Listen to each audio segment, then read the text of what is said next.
Today I'm working on my wife's 2010 Toyota minivan. I'm going to do a brake job on it. Got the caliper off.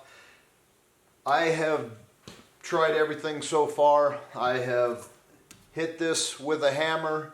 I've negotiated with it.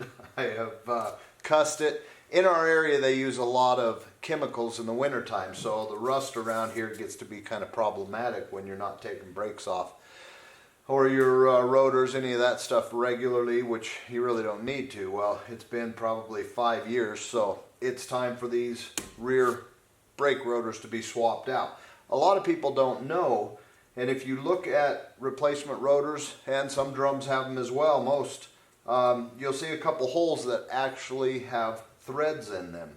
Now, some people will say once the caliper's off, I've seen guys that have taken a bolt, put a nut and a washer back here which kind of presses on the outside. Well, you get a fair amount of flex. Sometimes that does break that loose, but these manufacturers actually put these in here to assist with that. So that's what I'm going to try for.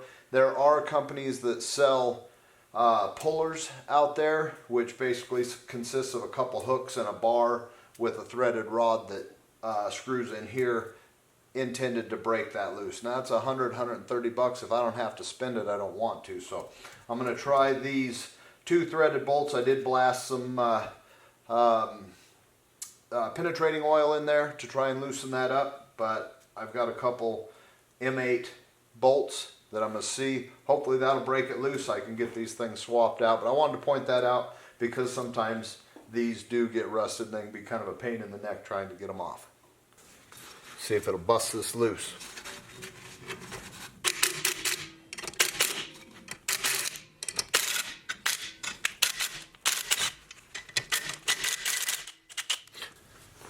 All right.